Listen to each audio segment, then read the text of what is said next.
Hi students. चलिए हम लोग 2023 का क्वेश्चन पेपर को सॉल्व करते हैं। ठीक है। सो एक स्टूडेंट ने बहुत मदद किया हम लोग को कि ये क्वेश्चन पेपर का पीडीएफ शेयर किया ग्रुप पे। और thank you so so much. तो हम लोग इसके ऊपर काम कर सकते हैं अब। सो दो भाग में आज आज हम लोग दो भाग में पढ़ेंगे। ठीक है। रश नहीं करना है और ऐसे नहीं कि पूरा कंप्लीट करना ही है। हम लोग 50-50 काम करेंगे। सबसे पहले हम लोग ये करेंगे पार्ट ए या भाग ए वो हम लोग कंप्लीट करेंगे, जो कि 35 मार्क्स का है, यानी कि 50% हम लोग अभी कंप्लीट करने वाले हैं। ठीक है। उसके बाद वाला जो वीडियो आएगा वो बाकी का 50% हम लोग करेंगे। सो एक एक करके देखते हैं। ओएमआर शीट इस बार पता चल रहा है कि ओएमआर शीट है नहीं। चलिए बच गए आप लोग, नहीं तो गोल करने में बहुत टाइम चला जाता है। और हम लोग इसमें डायरेक्टली शुरू करते हैं। ठीक है, क्योंकि हम जानते हैं आप लोगों का टाइम बहुत प्रेशियस है, ज्यादा गपशप नहीं।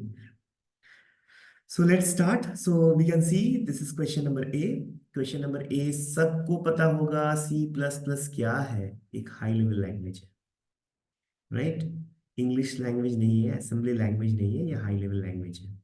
तो लैंग्वेजेस का अलग अलग कैटेगरीज रहता है।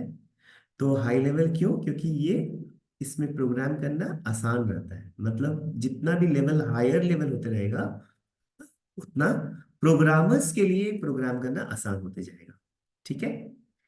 सो सेकंड क्वेश्चन आता है main. Main is A oblique N. So main एक फंक्शन है, हम लोग सब जानते हैं। बेसिकली कुछ लोग वॉइड मेन से प्रोग्राम शुरू करना पसंद करते हैं, तो कुछ लोग इंट मेन से प्रोग्राम शुरू करना पसंद पसंद करते हैं।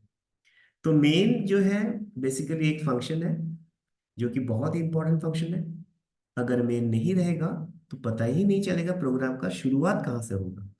ठीक है। फिर हम लोग नेक्स्ट आते हैं, third number question, logical operators. तो यहाँ पे बहुत सारे ऑपरेटर्स दिया गया है।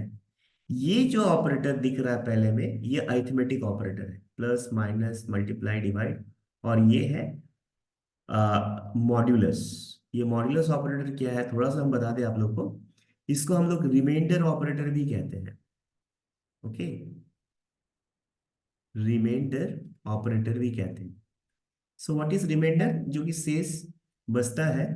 जैसे कि फॉर एग्जांपल 5 को अगर हम 2 से डिवाइड करते हैं तो उसका रिमाइंडर क्या होगा? 1 होगा, right? So this is known as modulus operator, a reminder operator.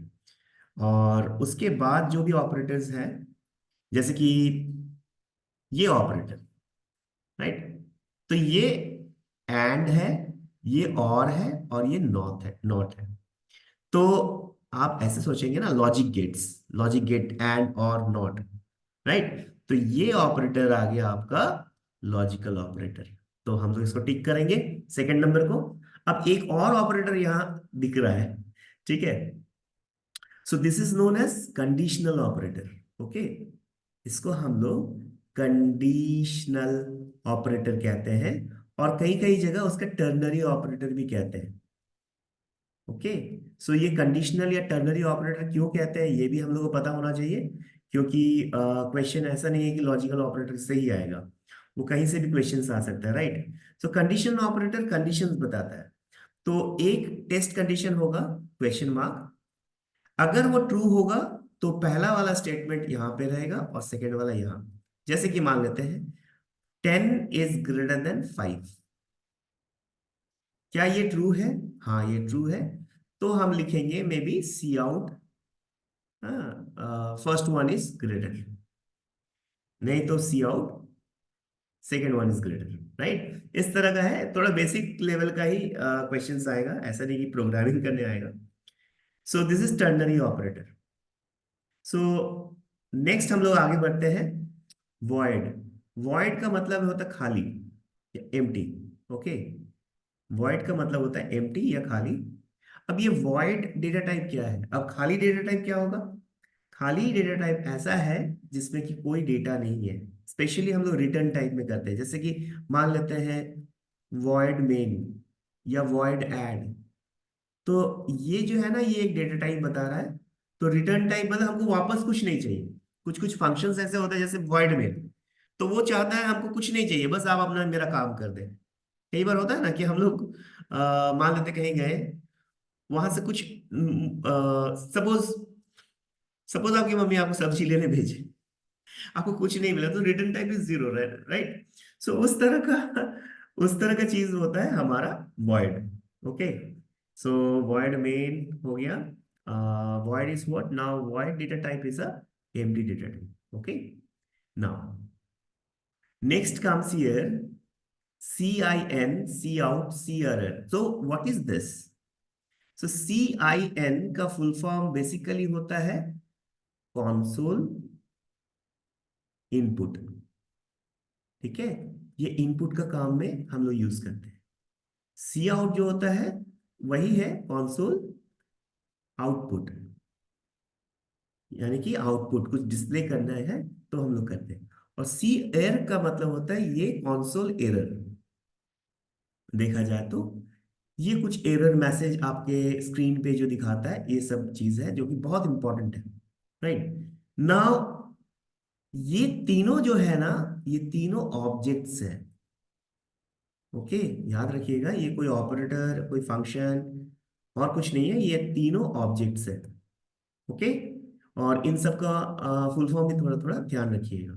याद रखना नहीं है, ध्यान रखना है बस। MCQ में आएगा तो आप लिख पाए। नेक्स्ट हम लोग आगे बढ़ते हैं। ए, देखिए सिंगल कोट में दिया हुआ, right. A is an example of, ध्यान से देखिएगा, ये सिंगल कोट में है। So A is an example of literals. Literal का मतलब होता है कांस्टेंट। ठीक है, कोई भी स्ट्रिंग लिटरल मतलब string constant, character literal, boolean literal, तो लिटरल का मतलब ही होता है कांस्टेंट। अब यहां पे क्या है, ये है हमारा कैरेक्टर लिटरल। क्यों? क्योंकि ए सिंगल कोट में है। अगर हम वन को भी अगर सिंगल कोट में रखेंगे ना, सिंगल कोट में कुछ भी रहेगा, अगर एक चीज रहेगा सिंगल कोट में, तो वो कैरेक्टर कांस्टेंट ही रहेगा, भले हम वन ही क्यों ना दें, राइट।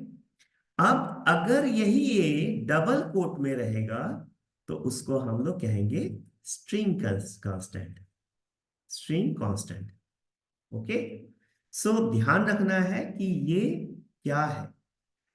ओके, सिंगल कोट में है या डबल कोट में है। कई बार क्वेश्चन भी ऐसा आ सकता है, what is the difference between, ऐसा आ सकता है maybe, what is the difference between A and, maybe double quote के अंदर A.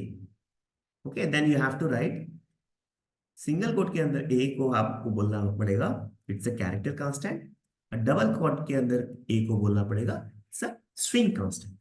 Okay, so let's proceed. इसके बाद आता है ए वेरिएबल, एक वेरिएबल जो कि होल्ड करेगा मेमोरी एड्रेस को, तो सिर्फ और सिर्फ वो पॉइंटर ही कर सकता है। तो पिछले वीडियो में हमने बताया था कि पॉइंटर कैसे काम करता है, कैसे मेमोरी एड्रेस को होल्ड करता है, राइट। तो इसीलिए इसको हम आगे बढ़ रहे हैं, जिससे कि आप लोग जल्दी जल्दी कवर कर पाए सारा सिलेबस। द प्रीफिक्स इंक्रीमेंट या डिक्रीमेंट का मतलब क्या होता है? प्रीफिक्स, सपोज इसको बढ़िया से समझते हैं, राइट। से हमने एक इंट आई इक्वल टू 1 लिखा, ठीक है।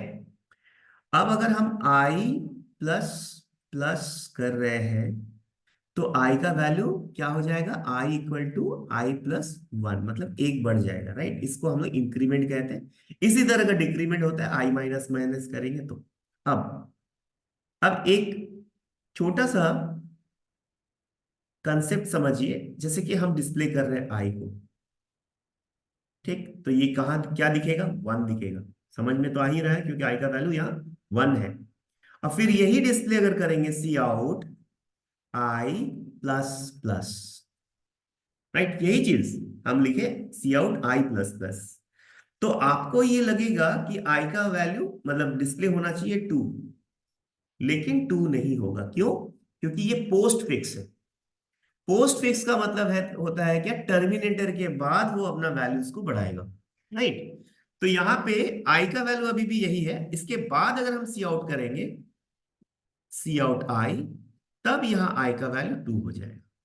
क्यों? क्योंकि इसके बाद, इस स्टेटमेंट के बाद आई ने अपना वैल्यू को बढ़ाया। ओके, नेक्स्ट और थोड़ा अगर हम लोग आगे जाएंगे, जैसे कि सी आउट, अगर हम प्लस प्लस आई करते हैं, इस बाकी सबको मिटा देते हैं जिससे कि आप कंफ्यूज ना हो। जैसे यहां पे हम लिख रहे हैं सी आउट प्लस प्लस आई, राइट? तो प्लस प्लस आई क्या हो गया? Prefix, prefix operator. इसका मतलब ही है कि वो चेंज कर लेगा, तो आई का वैल्यू क्या हो जाएगा? 2। तो हम यहां बोलेंगे change and then use, right? रटने का नहीं है, रटेंगे तो भूल जाएंगे, उसको समझिए। जैसे प्रीपेड मोबाइल होता है आपका, राइट? प्रीपेड कनेक्शन, तो आप क्या करते हैं? पहले आप पेमेंट करते हैं, उसके बाद ही आप यूज करते हैं, राइट?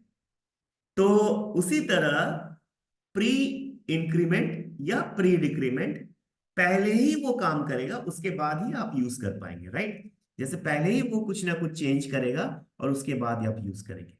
ओके एवरीवन, सो अब अगर क्वेश्चन यहाँ पे प्री के जगह पोस्ट आता है, जैसे पोस्ट पेड मोबाइल, हाँ, तो आप क्या करते हैं? पहले यूज करते हैं, उसके बाद चेंज करते हैं। So this has to be there in your concept. Okay, दिमाग में इसको रख लीजिएगा। आगे बढ़ते हैं। अब है the order of evolution of expression, मतलब किसके बाद क्या काम करेगा। तो फिर से हम लोग वापस आएंगे प्रेसिडेंस ऑफ ऑपरेटर के हिसाब से, या हायरार्की ऑफ ऑपरेटर्स। तो हायरार्की ऑफ ऑपरेटर्स कहता है, अगर अरिथमेटिक कैलकुलेशंस के बारे में बात कर रहे हैं, कि डिवाइड, मल्टीप्लाई और मॉड्यूलस, ये सेम प्रायोरिटी का होता है, उसके बाद प्रायोरिटी होता है प्लस माइनस का। तो इसमें ऐसा लग रहा है कि ए divide B multiply C minus D plus ई, वे सबसे पहले ये काम करेगा, ऐसा हम लोग को फील हो रहा है। क्यों काम करेगा? क्योंकि यहां पे हमने पहले डिवाइड दिया है, तो यहां पहले डिवाइड दिखा, तो पहले ये काम करेगा, ऐसा हम लोग को फील हो रहा है, लेकिन ऐसा नहीं है। डिवाइड यहां हम अगर पहले दे रहे हैं, यहां डिवाइड, ऐसा कोई बात नहीं है, क्योंकि ये सब सेम प्रायोरिटी का है। अगर यही चीज अगर हम ऐसे लिखेंगे, ए मल्टीप्लाई बी डिवाइड सी, तो ऐसा बात नहीं है कि पहले डिवाइड होगा। जो सेम प्रायोरिटी का है, जो कि सेम प्रायोरिटी का है, उसमें लेफ्ट टू राइट जाएगा, यानी कि इस लॉजिक में, सेम चीज में, ये पहले फर्स्ट ये काम करेगा, राइट? यही लॉजिक अगर हम ऐसे लिखते हैं, ए divided by B multiply C, तो पहले ये काम करेगा। क्यों काम करेगा? क्योंकि सेम प्रेसिडेंस, ये देखिए सेम प्रेसिडेंस में लेफ्ट टू राइट होगा। क्लियर? तो इसको समझिए। तो अब अगर हम इसको देखेंगे कि क्या हो रहा है, तो हम लोग को पता चलेगा कि पहले हमारा डिवाइड काम करेगा, फिर मल्टीप्लाई, फिर माइनस, फिर प्लस। तो यहां पे देखिए, डिवाइड, मल्टीप्लाई, माइनस, और फिर क्या दे दिया? फिर से एस्ट्रिक दे दिया। यहाँ पे प्लस है, यहाँ पे एस्ट्रिक है, तो नन ऑफ दिस, राइट? क्यों? क्योंकि प्लस है ही नहीं, तो नन ऑफ दिस। या यहाँ पे दे देखिए, थोड़ा सा आप कंफर्म होने के लिए हम लोग हिंदी वाला वर्जन भी देख लेते हैं। तो इसमें यार प्लस है ही नहीं, तो that's why. Okay, next. So which of the following concept means wrapping of data and functions together. सो इसका मतलब है कि रैप करना, एक साथ बांधना। एक साथ कब बनता है? जब कैप्सूल, आपको बताया, पता होगा, पिछले के पिछले वीडियो में बताया था, इनकैप्सुलेशन। सो इनकैप्सुलेशन का डेफिनेशन ही यही है, wrapping of data and functions together to form a class. तो इनकैप्सुलेशन क्या है? एक प्रोसेस है जिसके द्वारा हम डेटा और मेथड्स को एक साथ बंडल करते हैं। ठीक है, चलो आगे बढ़ते हैं, इसका एनकैप्सुलेशन होगा। आगे बढ़ते हैं, फिर यहां दिया हुआ है, विच of the following is not the member of a, not the member of A class. तो यहां पे स्टैटिक फंक्शन मेंबर है, कंस्ट्रक्टर मेंबर है, फ्रेंड फंक्शन मेंबर नहीं है। देखिए, जैसे आपका परिवार का सदस्य आपके फ्रेंड नहीं है, राइट, उसी तरह का फ्रेंड फंक्शन जो है उस क्लास से बिलोंग नहीं करता है। वो किसी वो आउटसाइडर रहता है, लेकिन क्लास के अंदर का डेटा या मेथड्स को वो यूज करने लायक हो जाता है। सो अब एक यहाँ क्वेश्चन आ गया, स्टैटिक फंक्शन क्या है, राइट। अब ये बहुत कंफ्यूजन वाला है कि स्टैटिक फंक्शन क्या है। थोड़ा सा हम लोग देख लेते हैं, जिसको समझना है वो समझ जाएंगे, नहीं तो जिनको मन नहीं कर रहा है तो वो आगे स्किप कर सकते हैं, राइट। तो हम बता देते हैं थोड़ा सा। देखिए, अगर हम क्लास के अंदर सपोज क्लास एबीसी हम लिख रहे हैं, और उसके अंदर हम कोई भी वेरिएबल ले रहे हैं, इंट एक्स, ओके, या मे बी हम पब्लिक में लिख रहे हैं इंट वाई, ओके। तो ये जितना भी वेरिएबल्स अभी हमने लिखा है ना, वो सब कब यूज होगा, जब हम ऑब्जेक्ट बनाएंगे। फॉर एग्जाम्पल, हम इसी क्लास का बना रहे हैं ऑब्जेक्ट एबीसी ओबीजे। अब अगर हम OBJ dot Y equal to 10 करेंगे तो ये यूज होगा, राइट। लेकिन कुछ कुछ ऐसा भी चीज होता है जहां पे ऑब्जेक्ट यूज नहीं कर सकता है, वो क्लास को यूज करना पड़ेगा। तो ये एबीसी अगर कोई भी चीज को लिखेगा स्टैटिक एंड जेड, तो ये जो जेड है ना, ये एबीसी का खुद का होगा। दैट मीन्स एबीसी का खुद का ये मेमोरी होगा, और बाकी जितने भी मेमोरी है वो ऑब्जेक्ट्स का मेमोरी होगा। तो स्टैटिक, अगर हम लोग स्टैटिक फंक्शन बोलेंगे तो we can say this is a class function, okay. Static variable बोलेंगे तो that will be that class variable, okay, जो कि क्लास का खुद का है। So here static is there, constructor we all know, constructor एक स्पेशल फंक्शन है जो कि क्लास का ही है। तो अब जब सब कुछ क्लास का है, सिर्फ एक फ्रेंड जो है जो कि क्लास का नहीं है, तो दैट्स वाई इसका आंसर होगा, क्या होगा, इसका आंसर होगा friend function. Okay everyone, so let's move on to the next question. So next question कहता है कि default, by default access specifier क्या है। तीन एक्सेस स्पेसिफायर है, ठीक है। एक होता है प्राइवेट, एक होता है प्रोटेक्टेड, और एक होता है पब्लिक, राइट। सो तीन में से ये जो प्राइवेट है ना, ये बहुत ही ज्यादा सिक्योर्ड है, ओके। और ऑब्जेक्ट ओरिएंटेड प्रोग्रामिंग का एक बहुत इंपॉर्टेंट फीचर क्या है, सिक्योरिटी। तो इसीलिए डिफॉल्ट, अगर आप कुछ भी नहीं कर रहे हैं, सब कुछ इसके प्राइवेट स्कोप के अंदर आ रहा है। Clear, should be very much clear, इसको रटना नहीं है, समझना है कि ऑब्जेक्ट ओरिएंटेड प्रोग्रामिंग बहुत ही ज्यादा सिक्योर्ड बनाता है चीजों को, डेटा को बहुत सिक्योर्ड बनाता है, और बहुत इंपॉर्टेंट भी है एक डेटा को सिक्योर रखना। देखिए, आप ऐसे सोचिएगा, डिजिटल वर्ल्ड में सबसे इंपॉर्टेंट क्या है, आपका डेटा, राइट। जैसे कि मान लेते फेसबुक, आपका जीमेल, या कहीं का भी अगर ओटीपी, सारा तो डेटा है ना बेटा। तो ये डेटा को हम लोग को बहुत ही सिक्योर रखना है। तो बहुत सिक्योर रखने के लिए हम लोग प्राइवेट का यूज करते हैं, और डिफॉल्ट में भी ये प्राइवेट ही होता है, ओके। नेक्स्ट आगे बढ़ते हैं। In C plus plus dash operation is used for dynamic memory allocation. देखिए, डायनेमिक मेमोरी एलोकेशन का मतलब है कि मेमोरी को एलोकेट करना और डी एलोकेट करना। दैट मीन्स मेमोरी को असाइन करना और हटाना भी, ठीक है। तो उसके लिए हम लोग यूज करते हैं न्यू का। सो न्यू का यूज करते हैं मेमोरी को असाइन करने के लिए, और डिलीट का यूज करते हैं वही मेमोरी को हटाने के लिए, okay. So it can be asked that in C plus plus dash operation used for dynamic memory allocation की जगह हो सकता है वो लिख दे डी एलोकेशन, ओके। सो उसके लिए आपको लिखना पड़ेगा delete, okay everyone. So let's move on to the next one. Which of the following approaches is adapted by object oriented programming? ये सब कोई जानते होंगे, bottom up, right. Bottom up approach है। इनफैक्ट ऊपर हम लोग क्लास लिखते हैं वगैरह वगैरह, पूरा का पूरा लिखने के बाद नीचे में अक्सर हम लोग लिखते हैं void main बॉटम अप क्यों है वो बता रहे हैं आपको। सपोज क्लास का नाम है एबीसी, तो फिर एबीसी का ऑब्जेक्ट बनाते हैं और काम करते हैं। तो प्रोग्राम कहाँ से शुरू होता है? प्रोग्राम हमेशा शुरू होता है मेन से। मेन से प्रोग्राम शुरू होके क्लास की तरफ जाता है, तो बॉटम से ऊपर की तरफ जाता है। That's why it is known as bottom up. ऐसे नहीं कि रटना पड़ेगा OP bottom up, OP bottom up, ऐसा नहीं करना है, ठीक है। सो ऐसा करने से फायदा नहीं है, भूल जाएंगे आप लोग। So private members of a class are accessed by, member function तो एक्सेस कर ही सकता है क्योंकि उसका मेंबर है, वो एक्सेस कर सकता है।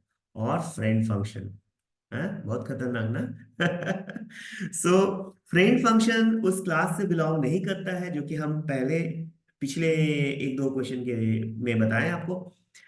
और ये फ्रेंड फंक्शन जो है ना, वो मेंबर्स को भी एक्सेस कर सकता है। सो that's why it is very very dangerous. Okay, ऐसे फ्रेंड्स डेंजरस होते ही है थोड़ा थोड़ा। आगे बढ़ते हैं। इनलाइन फंक्शन, ये हम लोगों ने कल कवर अप किया है, लेकिन फिर से हम आप लोग को बताने का कोशिश करते हैं। जो लोग मेरा पिछले का पिछला वीडियो नहीं देखे हैं उन लोग के लिए। इनलाइन फंक्शन कहता है, इसको एग्जाम्पल में हम ऐसे सोचते हैं कि आप इंग्लिश का एक बुक पढ़ रहे हैं, ठीक है। और इंग्लिश का बुक में दिया हुआ है एक जगह के बारे में, जैसे मान लेते हैं देवघर। देवघर एक जगह है जिसके बारे में इंग्लिश का बुक में दिया हुआ है, और ऐसे दे दिया है देवघर वन। और हो सकता है आप 100 पेजेस के बाद वहां लिखा हुआ है वन का मतलब देवघर, देवघर का मतलब बाबा धाम मंदिर है, वगैरह वगैरह, ठीक। सो अब बार बार देवघर जब जब आ रहा है तब तब आप इस 100 पेज नंबर के बाद जा रहे हैं और देवघर का डिटेल्स को पढ़ना है, और उसके बाद वापस आ रहे हैं। So it is taking time. तो क्यों ना हम ऐसे लिख दें कि देवघर, जहां जहां हमने उस इंग्लिश बुक में देवघर लिखा है, वहां हम देवघर को यहां समझा दें।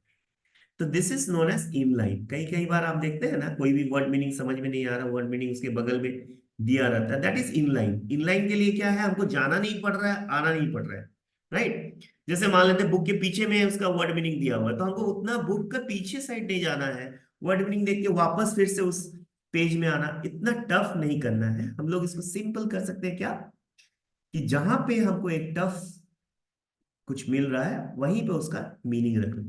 तो यही चीज होता है। सपोज एक फंक्शन लिया हुआ है ऐड, अब ये फंक्शन ऐड को कॉल करेंगे तो कहीं जाएगा फिर से आएगा।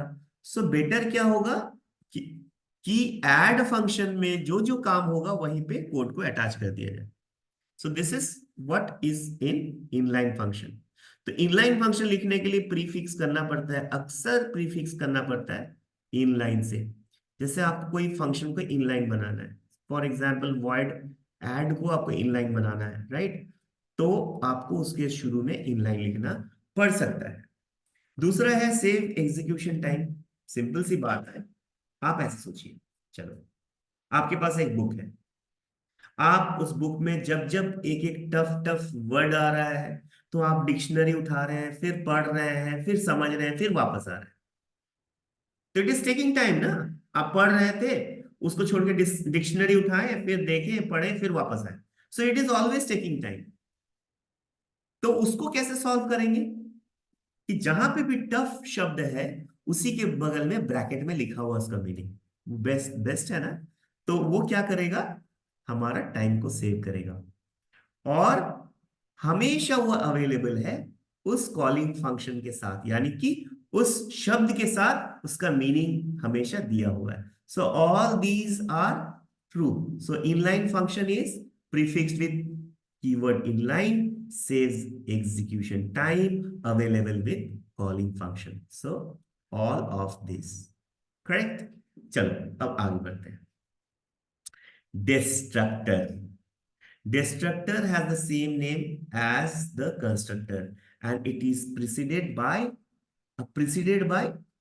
tilde symbol। ये भी हमने पहले बता दिया था। देखिए, कंस्ट्रक्टर और डिस्ट्रक्टर दोनों एक ही जैसा है, एक ही जैसा दिखता है, क्योंकि सपोज ये हमारा क्लास है, क्लास का नाम है एबीसी, और पब्लिक स्कोप में हम अगर एबीसी लिख रहे हैं, एबीसी देखिए एकदम सेम, ओके।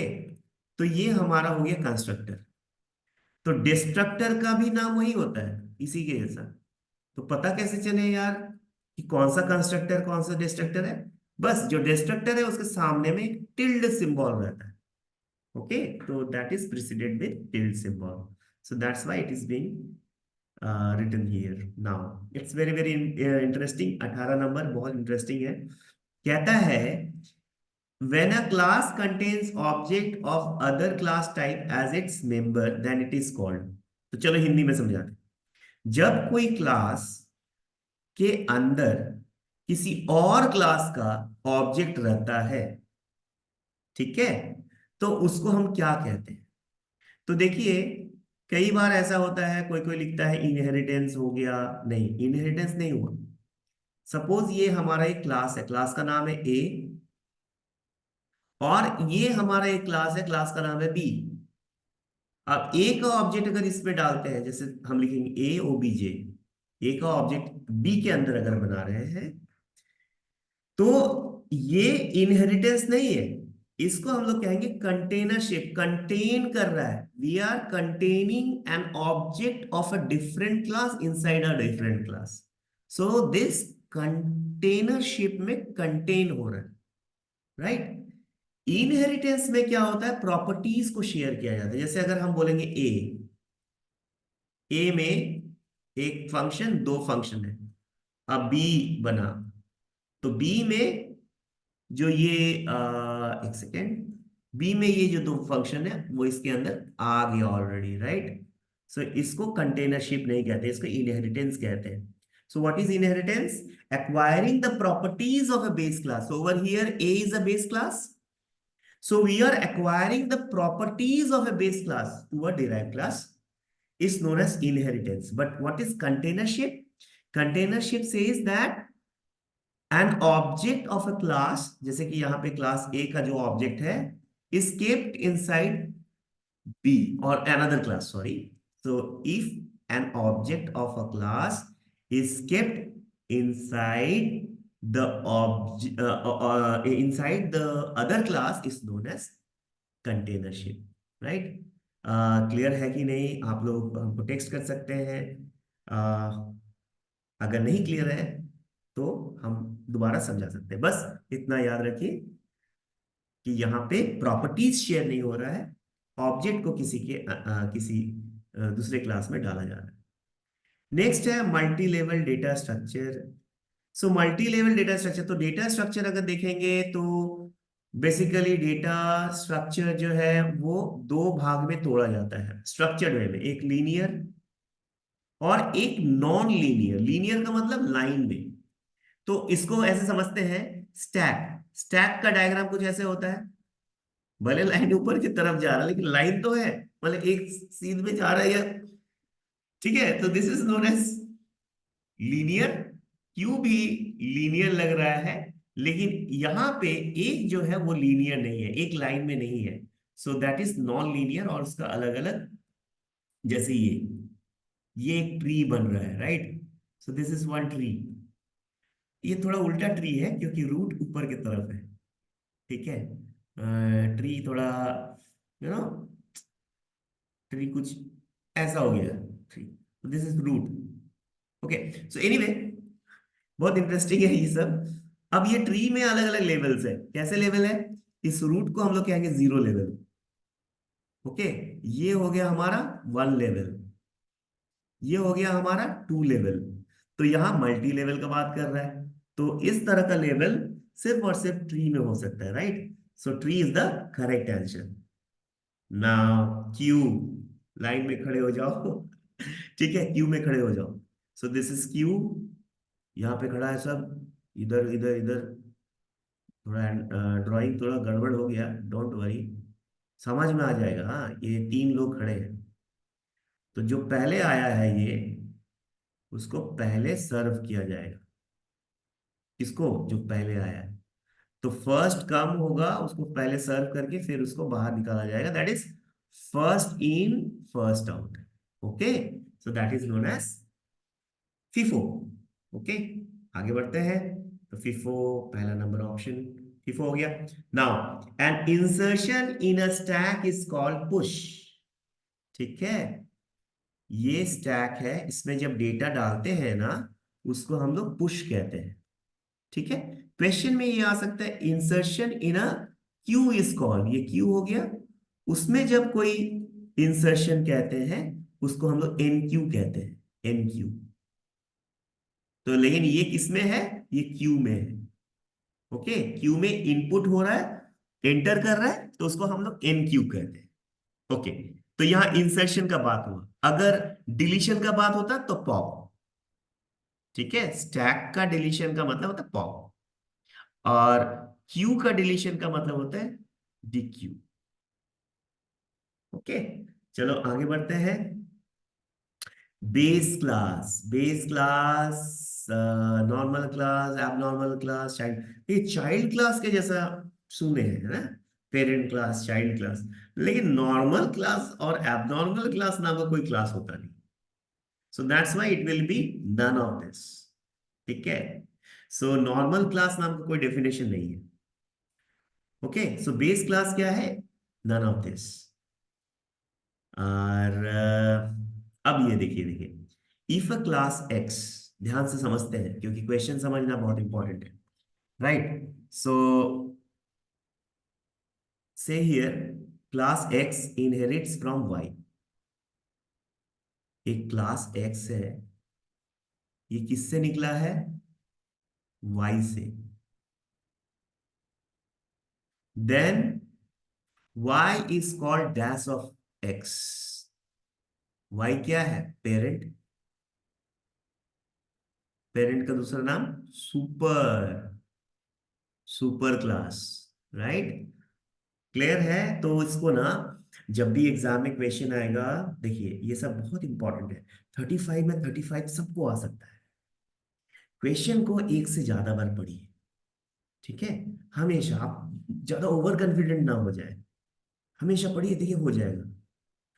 और नेक्स्ट आता है, in public inheritance a protected data member of a base class will be treated as a derived class, right? So यहां पे क्या कहा जा रहा है कि in public inheritance, public inheritance में, यानी कि सपोज ये हमारा क्लास है, राइट? से क्लास ए, और ये क्लास ए के द्वारा, अब ये हो गया क्लास जेड। अब ये क्लास जेड जो है, इससे डेटा इसमें आया है, तो that is known as inheritance. मतलब डेटा नहीं, पूरा का पूरा बोल सकते हैं प्रॉपर्टीज को शेयर किया। इसको हम थोड़ा और डिटेल में बताना चाहेंगे, नहीं तो फिर एकदम से समझ में नहीं आएगा, तो अच्छा नहीं लगेगा। हम ड्रॉ कर रहे हैं, ठीक है? थोड़ा टाइम, थोड़ा धैर्य के साथ सुनिए, समझ में आ जाएगा। हम लोग तीन स्कोप कहते हैं, प्राइवेट, प्रोटेक्टेड और पब्लिक। सपोज हमारा तीन स्कोप है। हम यहाँ प्राइवेट में हमारा एक्स है, प्रोटेक्टेड में वाई है, और पब्लिक में जेड है। क्लास का नाम है ए। अब इससे डिराइव हुआ है, हम लोग तीन तरह से डेरिवेशन कर सकते हैं, ठीक है? एक जो डेरिवेशन कर सकते हैं वो हम लोग प्राइवेटली डेरिवेशन कर सकते हैं। तो प्राइवेटली जब डेरिवेशन होगा, तो देखिए ये जो वाई और जेड है ना, सिर्फ यही इसमें इनहेरिट होगा, लेकिन ये पूरा का पूरा प्राइवेट में आ जाएगा। क्यों? क्योंकि ये प्राइवेटली डिराइव है। ठीक, अब आप बोलेंगे सर ये प्राइवेट एक्स क्या कर रहा है? किसी भी तरह से प्राइवेट स्कोप में जो कुछ भी है ना, वो कहीं डिराइव नहीं हो सकता। This is a very secure thing, right? Protected derive हो सकता है, पब्लिक डिराइव हो सकता है, लेकिन प्राइवेट एलिमेंट को, जैसे यहाँ पे जो प्राइवेट में जो भी वैल्यू है या फंक्शंस है, वो किसी भी तरह से डिराइव नहीं। नेक्स्ट हम लोग आते हैं, अगर हम लोग प्रोटेक्टेडली करेंगे, तो प्रोटेक्टेडली क्या करेगा, तो ये जितना भी चीज है ना वो प्रोटेक्टेड में आ जाएगा, यानी कि y और z दोनों प्रोटेक्टेड में। और फाइनली अगर हम लोग पब्लिकली करेंगे, तो पब्लिक z ही पब्लिक में आएगा, और प्रोटेक्टेड प्रोटेक्टेड में रहेगा। अब ये इसको ऐसे समझते हैं कि प्राइवेट जो है नेवर इनहेरिटेड, राइट। प्रोटेक्टेड जो है वो इनहेरिट होगा, लेकिन वो कंप्रोमाइज नहीं करेगा। दैट मीन्स वो इनहेरिट होगा लेकिन वो पब्लिक में नहीं जाएगा। राइट। अगर हम लोग सीक्वेंस देखेंगे तो प्राइवेट टॉप मोस्ट सिक्योर्ड है, उसके बाद मिडिल लेवल सिक्योरिटी प्रोटेक्टेड को मिलता है, और उसके बाद एकदम लो लेवल सिक्योरिटी मिलता है आपका पब्लिक।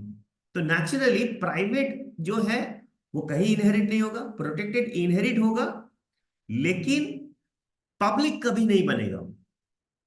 प्रोटेक्टेड प्रोटेक्टेड रह सकता है या प्राइवेट हो सकता है, लेकिन प्रोटेक्टेड पब्लिक मतलब अपने आप को वो और नीचे नहीं करेगा वो। राइट, सिक्योरिटी के बोल सकते हैं सीक्वेंस में। सो आगे बढ़ते हैं। तो अच्छा अच्छा, इसमें आंसर क्या होगा? तो एक सेकेंड, बहुत ज्यादा हमने ड्रॉ कर दिया है तो थोड़ा देख लेते हैं। इन पब्लिक इनहेरिटेंस, पब्लिक इनहेरिटेंस का मतलब है कि पब्लिकली इनहेरिट कर रहे हैं, तो प्रोटेक्टेड डेटा मेंबर, अभी हम बोल रहे थे ना protected member, data member protected हो सकता है या प्राइवेट हो सकता है, तो वो प्रोटेक्टेड ही रहेगा, वो प्राइवेट नहीं होगा। क्यों प्राइवेट नहीं होगा? क्योंकि प्राइवेटली डिराइव नहीं है, पब्लिक इनहेरिटेड है ना। अगर ये प्राइवेट इनहेरिटेड होता तब ये प्रोटेक्टेड डेटा तब होता प्राइवेट, लेकिन क्योंकि पब्लिक है इसीलिए वो प्रोटेक्टेड प्रोटेक्टेड ही रहेगा। Okay. So next is a stream is a sequence of what? तो it's a sequence of bytes बोल सकते हैं। राइट, मतलब एक फ्लो, एक sequence of flow, that is byte. उसको हम लोग ये नहीं बोलेंगे सीक्वेंस ऑफ फाइल्स, नहीं बोलेंगे सीक्वेंस ऑफ लूप, नहीं बोलेंगे, इसको बाइट्स बोलेंगे। ओके। तो इसको कैसे बोलेंगे हम बताते हैं, ये आई ओ स्ट्रीम। राइट, तो ये स्ट्रीम हो गया बहाव, it's flow, flow of bits and bytes. Okay. Next F stream, F stream को इनपुट ऑपरेशन में यूज होता है और आउटपुट ऑपरेशन में भी यूज होता है, मतलब रीड राइट में यूज होता है। तो रीड राइट दोनों में यूज होता है, तो इनपुट आउटपुट ऑपरेशन यानी कि ये वाला हमारा यूज होता है। तो इसको हम कह सकते हैं F stream read and write operation में यूज होता है। ठीक है। रीड का मतलब होता है इनपुट लेना, राइट का मतलब होता है आउटपुट देना। ओके, आगे बढ़ते हैं। Row of a relation are known as, row और कॉलम, ये चीज फिर से रिपीट कर रहे हैं। याद है हम लोग प्रीवियस ईयर्स क्वेश्चंस 2020 का देख रहे थे, उसमें भी यही चीज था। The rows of a relations are known as, तो रो होता है हमारा टपल्स, कॉलम होता है हमारा एट्रीब्यूट्स। याद है उसमें हमारा एट्रीब्यूट्स के बारे में बात कर रहा था, रो और tuples, row tuples attributes column. Okay. Next आते हैं स्ट्रक्चर्ड क्वेरी लैंग्वेज। कोई कोई सिंपल क्वेरी लैंग्वेज बोलता है, एकदम नहीं, और भी बहुत सारा। तो स्ट्रक्चर्ड क्वेरी लैंग्वेज क्यों? क्योंकि ये बहुत स्ट्रक्चर्ड वे में रहता है। स्ट्रक्चर्ड वे में क्यों? रोज एंड कॉलम्स में रहता है। ओके। तो कोई भी चीज को अगर रोज एंड कॉलम्स में डालेंगे ना तो बड़ा स्ट्रक्चर्ड रहता है। तो हमको लगता है आप लोग सबसे पहले रो और कॉलम को यूज किए होंगे अपना क्लास का जब टाइम टेबल लिखते थे, है ना, बचपन में। तो time table rows and columns में इसीलिए रहता है कि वो बहुत ही स्पेसिफिक रह सकता है, समझ में आता है। So this is well structured. Next, duplication of data. Data duplicate करने को हम लोग रिडंडेंट कहते हैं। कई बार डेटा जब डुप्लीकेट होते रहता है ना, जैसे आप लोग का भी बहुत सारा डेटा डुप्लीकेट होते रहता है, तो डुप्लीकेट जितना बार होगा उसको हम लोग कहेंगे redundant. Okay, that is known as data redundancies. और इसको स्किप करना चाहिए, डुप्लीकेट डेटा को हम लोग को स्किप करना चाहिए। ये इसके बारे में अभी हम लोग कभी अभी बात नहीं करेंगे, क्योंकि ये एक बहुत ही बड़ा इंपॉर्टेंट कंसेप्ट है। डेटा रिडंडेंसीज को बचाना बहुत इंपॉर्टेंट है। ठीक है। सो नेक्स्ट हम लोग आगे बढ़ते हैं। बुलियन एक्सप्रेशन, जो कि हमेशा फॉल्स होता है तो फॉल्स ही होगा, राइट। ट्रू होगा तो टोटोलॉजी होगा। ठीक है। सो फिर डिस्ट्रीब्यूटेड लॉ, जो भी डिस्ट्रीब्यूट होता है तो उसको हम लोग डिस्ट्रीब्यूटेड लॉज के माध्यम से हम लोग समझ सकते हैं। तो देखिए इसमें आप लोग को सब, तो यहाँ पे जो हम लोग देख रहे हैं डिस्ट्रीब्यूटेड लॉ जो है वो आमतौर पे कोई भी चीज को जब डिस्ट्रीब्यूट करते हैं, फॉर एग्जांपल इसमें ये वाला हो गया हमारा डिस्ट्रीब्यूटेड लॉ, राइट। सो जहां पे हम लोग डिस्ट्रीब्यूट कर रहे हैं चीजों को। नेक्स्ट आता है हमारा मीन टर्म डेजिग्नेशन ऑफ। अब ध्यान से देखिए, ये हो गया हमारा वन और ये हो गया नॉट वन। दैट मीन्स अगर हम ऐसे लिखेंगे 1 0 1 0, क्यों? A B dash C D dash, ठीक है। और ये क्योंकि मीन टर्म है इसीलिए जिसमें डैश होगा वो जीरो होगा। तो बी में डैश है जीरो, डी में डैश है जीरो, ए में वन, सी में। अब इसको हम लोग ऐसे लिखते हैं 1 0 1 0। अब टू टू द पावर अगर देखेंगे तो two to the power zero, two to the power one, two to the power two, two to the power three, और इन सबको हमको ऐड करना है, राइट। तो अब इसको कैलकुलेट करते हैं। यहां पे सबसे इंपॉर्टेंट है जो जो वन है उसी को लेंगे, जैसे कि यहाँ पे ये है और यहाँ पे ये है। तो जो जीरो है उसको हम यहां से डिलीट कर लेते हैं, राइट। ठीक है। सो अब क्या है, इसको हम लोग आगे कैसे बढ़ाएंगे? 2 to the power 3 is 8, 2 to the power 1 is 2, that is 10. So we have got this M10. Clear? It's very very simple. आपको एक एक करके देखना पड़ेगा, समझ में आ जाएगा। अब आते हैं first network was ARPANET, American research project agency.